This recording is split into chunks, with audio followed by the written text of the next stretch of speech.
अस्सलाम वालेकुम स्टूडेंट्स, मेरा नाम अम्मार मुजाहिद है और आज के इस लेक्चर में हमने इनइक्वालिटीज़ को सोल्व करना है।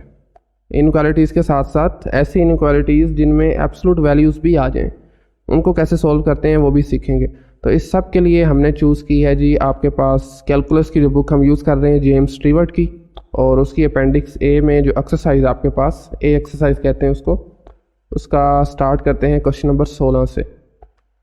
सवाल नंबर है जी हमारे पास 16 और इसमें जो इनइक्वालिटी है that is 4 minus 3x this is greater or equal to 6। ये आपके पास इनइक्वालिटी है। आपने x की वो वैल्यूज़ फाइंड करनी है जो कि इस इनइक्वालिटी को सेटिस्फाई करती हैं। ठीक है, वो सेट ऑफ वैल्यूज़ आपने फाइंड करनी है। आसान तरीका इसका ये होता है कि आप सबसे पहले इस इनइक्वालिटी की एसोसिएटेड इक्वेशन लिख लें। एक लाइन भी लिख लेते हैं यहाँ पर जी, एसोसिएटेड इक्वेशन जो कि इस इनइक्वालिटी से एसोसिएट है, मतलब ठीक है, एसोसिएटेड इक्वेशन इज, और ये इक्वेशन बेसिकली यही इनइक्वालिटी होती है। जस्ट आपने क्या करना है, इनइक्वालिटी के साइन को इक्वालिटी से रिप्लेस कर देना, यानी 4 minus 3x is equal to 6। अब आपने इसमें जो अननोन है जैसे x है इस केस में, इसके लिए इसको सोल्व कर लें तो क्या बनेगा, 6 को इधर ले आए 4 माइनस 6 और 3x को वहाँ पर ले जाएं, पॉजिटिव का हो जाएगा, दिस इज 3x। तो यहाँ से -2 3 इधर आके डिवाइड हो जाएगा, तो x की वैल्यू आपके पास आ गई है जी -2 डिवाइडेड बाई 3। अब आपने नेक्स्ट एक और काम करना है। ये रियल लाइन है और इस रियल लाइन पर हमारे पास जो x की वैल्यू आई है दिस इज -2/3। तो लेट्स से आपका ये -2/3 यहाँ कहीं पड़ा हुआ है। आप देख रहे हैं इस पूरी रियल लाइन को ना इस नंबर ने 2 रीजन्स में डिवाइड कर दी है। एक वो रीजन जो -2/3 से लेफ्ट साइड पर है उसको हम a का नाम दे देते हैं, दूसरा रीजन जो -2/3 के राइट साइड पर है उसको हम b का नाम दे देते हैं। ठीक है, हमने नेक्स्ट करना ये होता है कि एक a रीजन से कोई एक टेस्ट नंबर लें, कोई एक नंबर लें, उसको इनइक्वालिटी में पुट करें और देखें क्या इस नंबर के लिए इनइक्वालिटी सेटिस्फाई कर रही है। अगर तो कर रही होगी तो वो इसका सोल्यूशन सेट बन जाएगा, अदरवाइज नहीं बनेगा। तो चले रीजन ए में से हम ले लेते हैं -1। आप जो रीजन ए है वहाँ से आप जो नंबर ले रहे हैं, लेट्स से हम लेते हैं x इज इक्वल टू -1। अब इस -1 को इनइक्वालिटी में पुट करें, 4 minus 3 times -1 this is greater or equal to 6। तो आपके पास यहाँ से अगर आप देखें तो माइनस माइनस प्लस 4 + 3 हो जाएगा एंड अल्टीमेटली आपके पास बनेगा 7 आप जानते हैं 6 से बड़ा होता है, तो दैट इज़ ट्रू। इसका मतलब है आपका रीजन ए जो सोल्यूशन सेट बनेगा इनइक्वालिटी का। अब चेक करते हैं रीजन बी को, उसमें से भी कोई एक नंबर ले लेते हैं। आसानी यह है कि आप उसमें 0 ले लें। चलें रीजन बी में से हम लेते हैं 0 और 0 को उस इनइक्वालिटी में पुट करते हैं, इंसर्ट करें जी इसमें। हमारे पास 4 माइनस 3x है तो simply 4 minus 3 times 0 and yes this is greater or equal to 6। ये 0 हो जाएगा तो यहाँ से हमें मिलता है 4 is greater or equal to 6 which is actually false. तो इसका मतलब है कि आपका रीजन बी सोल्यूशन सेट नहीं बन सकता। ठीक है, तो आपका जो सोल्यूशन सेट बना है रीजन ए है और इसको लिखने का तरीकाकार ये है, आपने सिंपली ये करना है कि चूँकि -2/3 से छोटे रियल नंबर्स हैं तो इसके लिए आपका जो इंटरवल आएगा दिस इज़ -∞ टू -2/3 और अब -2/3 पर आएगा क्लोज्ड इंटरवल। इसकी रीज़न ये है कि अपने पास जो इनइक्वालिटी है ना उसमें इक्वल का साइन भी आ रहा है, यानी -2/3 भी इस इनइक्वालिटी को सेटिस्फाई करता है। अगर यहाँ पर इनइक्वालिटी में इक्वल का साइन ना आता उसको कहते हैं स्ट्रिक्ट इनइक्वालिटी, तो उस केस में हमने यहाँ पर ओपन इंटरवल लेना था। ठीक है, अब ये जो इस इंटरवल के अंदर जितनी भी वैल्यूज़ हैं इनफाइनाइटली मैनी हैं वो सब के सब इस इनइक्वालिटी को सेटिस्फाई कर रही हैं। ठीक है, ये था हमारा क्वेश्चन नंबर 16। नेक्स्ट अब चलते हैं, एक और क्वेश्चन कर लेते हैं जी, क्वेश्चन नंबर 23 चल देख लेते हैं, सवाल नंबर 23। और उसमें हमारे पास जो इनइक्वालिटी है that is 4x is less then 2x + 1 is less then और इक्वल टू 3x + 2। देखें यहाँ पर बेसिकली एक नहीं बल्कि 2 इनइक्वालिटीज़ हैं, तो हमें दोनों को सोल्व करना पड़ेगा। चलें देख लेते हैं इसको भी ज़रा। तो 2 पार्ट्स हैं बेसिकली, दोनों को अलग अलग हम सोल्व करते हैं। एक आपके पास जो इनइक्वालिटी बन रही है this is 4x is less then 2x + 1, एक ये इनइक्वालिटी आपके पास दिस वन, और दूसरी जो पॉसिबल इनइक्वालिटी इससे बन रही है this is 2x + 1 is less then और इक्वल टू 3x+2। ये दो इनक्वालिटीज़ को आपने सोल्व करना है, ठीक है। तो पहले ज़रा फर्स्ट वाली को सोल्व करते हैं। अच्छा देखें, इसमें एक तरीका तो ये है कि आप इसकी एसोसिएटेड इक्वेशन लिख लें, एक और तरीका भी आप इसको डायरेक्टली भी सोल्व कर सकते हैं, लेकिन चले हम दूसरा मेथड ही लगा रहे हैं एसोसिएटेड इक्वेशन वाला। तो इसकी एसोसिएटेड इक्वेशन लिख लें यहाँ पर। एसोसिएटेड इक्वेशन इज सिंपली क्या आएगी हमारे पास, 4x is we have less than, sorry associated equation में इक्वल का साइन आता है ना, 4x is equal to 2x+1 आ रहा है, ठीक है। तो यहाँ से 4x माइनस 2x आ जाएगा, दिस इज इक्वल टू 1, और यहाँ से 2x इज इक्वल टू 1 और x की वैल्यू आपको बस आ गई है 1/2।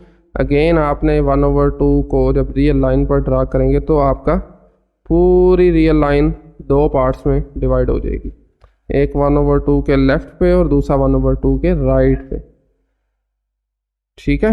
1/2 के लेफ्ट वाला रीजन आप इसको a कह दें, इसको b कह लें, लेफ्ट से आप नंबर ले लें, let's say x is equal to 0 ले लेते हैं हम सिंपल, राइट से आप ले लें 1, दोनों को आप इसने इस इनक्वालिटी में पुट करना है इसमें, ठीक है। और आप जब पुट करके देखेंगे आपके पास जो इंटरवल है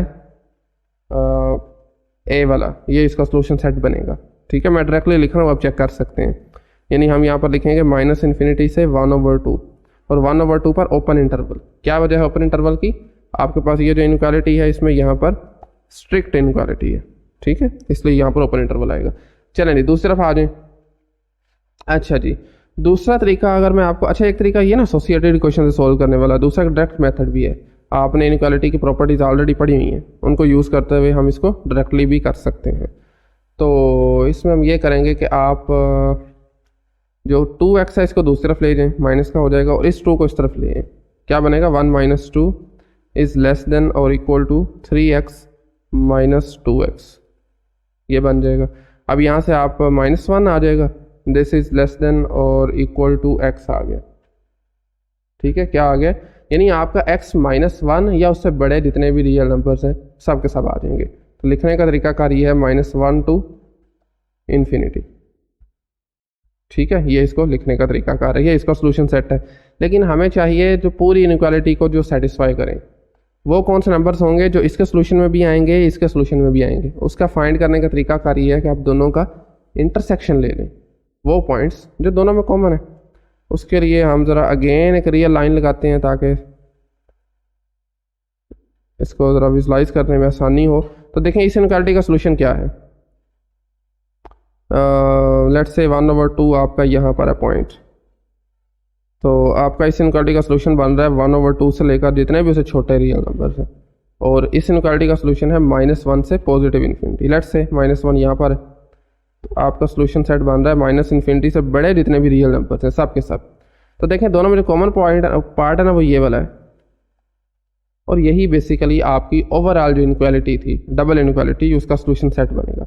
लिखने का तरीकाकार इसको सिंपल ये है, आप लिख सकते हैं -1 इंक्लूडिंग है, 1/2 इंक्लूड नहीं है, इस पर ओपन इंटरवल आ जाएगा। सो आपकी इनइक्वालिटी का जो सोल्यूशन सेट फाइनल बनता है दिस इज दिस वन, ठीक है, -1 से लेकर 1/2 तक। ये था हमारे पास क्वेश्चन नंबर 23। अच्छा जी, नेक्स्ट अब हम मूव करते हैं, और उससे पहले ओके थोड़ा ज़रा पेपर साइज इंक्रीज कर लें। ओके फाइन, सो नेक्स्ट हमारे पास आता है क्वेश्चन नंबर 41। क्वेश्चन नंबर 41 की जो वर्ड प्रॉब्लम है, इसलिए मैं चाहूँगा कि हम इसको पहले देख लें। बेसिकली आपके पास क्वेश्चन नंबर 41 है क्या है। ओके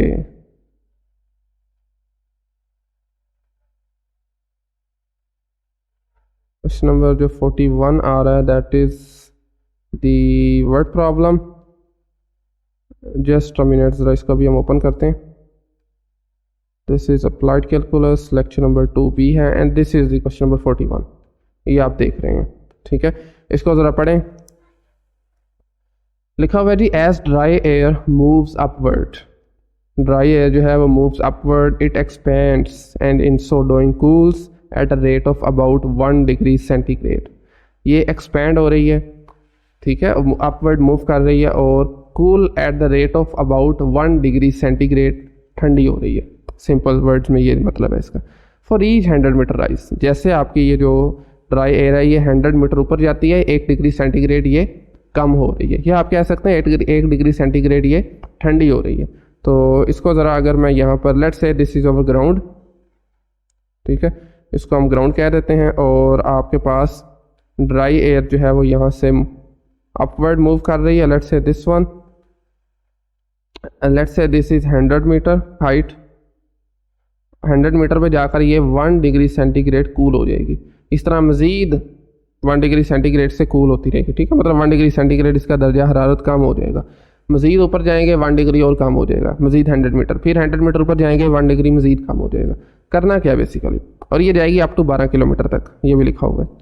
फर्स्ट पार्ट इसका ये है कि if the ground temperature is 20 degree centigrade, यानी जहाँ से ये स्टार्ट हो रही है वो आपका 20 डिग्री सेंटीग्रेड है, ठीक है। और write a formula for the temperature, temperature को हमने मालूम करना है, T is unknown at height H, T in terms of H हमने फाइंड आउट करना है। तो इसके लिए हमारा जो सोल्यूशन है इट लुक्स लाइक कुछ इस तरह से लीनियर इक्वेशन बनेगी, T is equal to A H plus B. A और बी जो अननोन्स है, बस हमने इनकी वैल्यूज़ फाइंड करनी है गिवन इन्फॉर्मेशन को यूज़ करते हुए, ठीक है, गिवन इन्फॉर्मेशन को यूज़ करते हुए हमने इनकी वैल्यूज़ फाइंड करनी है। ये आपका T is equal to A H plus B, इस तरह की लीनियर इक्वेशन बनेगी। तो देखें पहली इन्फॉर्मेशन क्या है, if the ground temperature is 20 degree centigrade, ground पर आप जानते हैं हाइट 0 होती है, और टेम्परेचर उसने कितना बता दिया, 20 डिग्री सेंटीग्रेड बता दिया, T is equal to 20 degree centigrade. अब आपने दोनों को इसमें पुट करें 1 में, H is equal to 0 put करें, T20 this is equal to A times 0 plus B. यहाँ से हमें किसकी वैल्यू मिली है, बी की वैल्यू मिल गई, बी इज़ इक्वल टू हमें क्या मिला, 20 मिला। तो बी को अब आप पुट करें इक्वेशन नंबर 1 में, क्या बनेगी हमारे पास equation, T is equal to A H plus 20। अब हमारे पास जो एच ए की वैल्यू अननोन है, उसको फाइंड करने के लिए आप एक और इन्फॉर्मेशन यूज़ करें। पहले हमने क्या कहा था, at H is equal to 0, remember हम जो बात कर रहे हैं वो किलोमीटर्स में कर रहे हैं, ठीक है। उसने कहा है कि अगर 0 है तो 20 डिग्री सेंटीग्रेड है। देखिए अगर एच को मैं 1 कह देता हूँ, आपके पास 1 किलोमीटर में कितने मीटर होते हैं, 1000 मीटर होते हैं। एच इज़ इक्वल टू मैं लेट से कहता हूँ 1 किलोमीटर, 1 किलोमीटर का मतलब है कि 1000 मीटर, 1000 मीटर का मतलब है कि आपका दर्जा हरारत जो है वो कितना हुआ है, 10 डिग्री कम हो गया। पहले 20 था, तो 20 में से अगर 10 कम करेंगे तो आपका at H is equal to 1 kilometre हमारा टी हो जाएगा 10 डिग्री सेंटीग्रेड। तो इनको भी ज़रा पुट करें वैल्यूज़ को इस इक्वेशन में, 2 में पुट करेंगे तो 2 इम्प्लाइज दैट टी 10 है, दिस इज़ इक्वल टू ए आपका एज इट इज़ आ जाएगा, आपके पास एच की वैल्यू 1 है प्लस 20 डिग्री, ठीक है। तो यहाँ से आपके पास ए की वैल्यू क्या आ जाएगी, 10 minus 20, this is equal to A, और ए की वैल्यू हमारे पास आ गई है जी माइनस का 10। अब ए की वैल्यू और बी की वैल्यू दोनों को, बल्कि ए की वैल्यू को इसमें 2 में पुट करें तो हमारे पास हमारा अल्टीमेट आंसर आ जाएगा, T is equal to minus 10H plus 20। ये आपका फार्मूला बन गया एट हाइट एच, टेम्परेचर का फार्मूला। आप हाइट एच यहाँ पर पुट करें, आपका उस हाइट पर टेम्परेचर आपको मिल जाएगा अंडर गिवन कंडीशंस, ठीक है। ये आपका पार्ट ए था। नेक्स्ट हम मूव करते हैं जी पार्ट बी की तरफ। This is the part B, और पार्ट बी में उसने बताया हुआ है कि आपने रेंज फाइंड करनी है टेम्परेचर की, can be expected if a plane takes off and reaches a maximum height of 5 kilometre. Plane है, टेक ऑफ करता है और मैक्सिमम हाइट जाता है 5 किलोमीटर तक। जब ज़मीन पर था 0 किलोमीटर हाइट थी उसकी, ऑफ कोर्स ज़मीन पर 0 होती है ना, तो मैक्सिमम 5 किलोमीटर। तो दोनों को आपने पुट करना है एच में। चलें, एच इज़ इक्वल टू 0 पहले पुट करें इसमें, T is equal to minus 10 times 0 plus 20। तो टी की वैल्यू क्या आ गई है, टी इज़ इक्वल टू आपके पास आ गया 20। अब आपने क्या करना है, मैक्सिमम हाइट कितनी, 5 किलोमीटर तक जाता है ना आपका प्लेन, तो आप पुट करें 5 पुट करेंगे तो हमारे पास टी में वैल्यू पुट करें तो क्या आ जाएगा, माइनस 10 टाइम्स 5 प्लस 20, मतलब माइनस 50 प्लस 20। सोल्व करेंगे तो माइनस 30 आंसर आ जाएगा। तो आपके पास जो टेम्परेचर की रेंज क्या बनेगी, माइनस 30 कम से कम होगी और 20 ज़्यादा से ज़्यादा होगी, यानी कि आपका टेम्परेचर जो है -30 से 20 डिग्री तक रहेगा। ठीक है, ये आपकी टेम्परेचर की रेंज रहेगी। ये आपका आंसर है क्वेश्चन नंबर 41 के पार्ट बी का। आई होप कि आपको अंडरस्टैंडिंग हो चुकी होगी। अगर कहीं से नहीं समझ लगी तो कमेंट सेक्शन में पूछ सकते हैं आप। ठीक है, ये आपका था क्वेश्चन नंबर 41। अच्छा जी, नेक्स्ट हम चलते हैं अपने आज के आखिरी सवाल की तरफ, और उसके लिए आपके क्वेश्चन नंबर 47 से 56 तक जो सवाल है ना, 47 से 56 तक, उसमें आपने सॉल्व तो करनी है इनइक्वालिटीज़, बट उनमें एब्सोल्यूट वैल्यूज़ भी आ रही हैं। ठीक है, तो उसके लिए चले एक क्वेश्चन कर लेते हैं, बाकी सब मिलते जुलते हैं। लेट्स से चले हम करते हैं जी क्वेश्चन नंबर 51 कर लेते हैं। हमारा है क्वेश्चन नंबर 51 और इसकी स्टेटमेंट हमारे पास है x + 5 की absolute value mod of x + 5 this is greater or equal to 2, ये हमने सोल्व करनी है। आपके पास x की कौन सी वैल्यूज़ हैं जिनके लिए ये इनक्वालिटी सेटिस्फाई करती है। तो इसके लिए अगर आप क्या याद हो तो लास्ट से लास्ट लेक्चर में हमने कुछ प्रॉपर्टीज़ पढ़ी थी और आपको बताया था कि अगर आपका x greater or equal to है mod ऑफ x किसी एक रियल नंबर a से, तो इसका क्या मतलब है, इफ़ एंड ओनली इफ के साथ। इसका मतलब बेसिकली ये होता है कि या तो आपका x जो है ये होगा लेस देन -a और your x is greater than a। ये दो पॉसिबिलिटीज़ हो सकती हैं। अगर आपकी इनक्वालिटी ग्रेटर है यहाँ पर तो दो पॉसिबिलिटीज़ हैं, इधर your x is less than -a और x is greater than a, then ही आपकी इनक्वालिटी सेटिस्फाई करेगी। तो इसी प्रॉपर्टी को हमने यहाँ पर भी यूज़ करना है। इसको लाइन लगाते हैं, दोनों इनक्वालिटीज़ को अलग अलग सोल्व करेंगे। फर्स्ट वो क्या कह रहा है जी, इधर x is less than -a, that means x + 5 is less then -2, और यहाँ हमें एक और इनक्वालिटी मिल रही है, this is x + 5 is greater then 2। Just हमने इस प्रॉपर्टी को यूज़ करते हुए इसको सेपरेट आउट किया है। ठीक है, यहाँ से सिंपली आप क्या करेंगे, x आपका जो है वो +5 है तो उस तरफ जाकर माइनस का हो जाएगा, तो ये हमें मिलेगा -2 - 5, और यहाँ से हमें मिला जी x is less then -7। Okay, बिल्कुल इसी तरह से इस इनक्वालिटी पे आ जाएं, x + 5 इज़ ग्रेटर देन है 2 से, तो आपके पास आ जाएगा x इज़ ग्रेटर देन 2 और -5।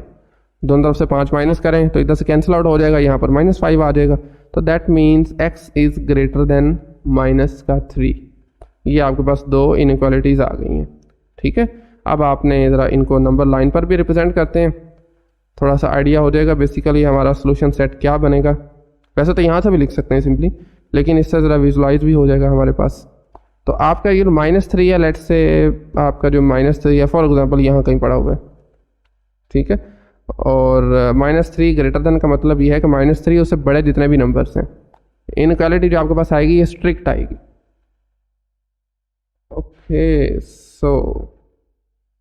सॉरी आपका जो क्वेश्चन है उसमें आपके पास इनइक्वालिटी है ये इक्वल भी आ रहा है, तो दैट मीन्स आपके सोल्यूशन सेट में -3 भी इंक्लूड होगा।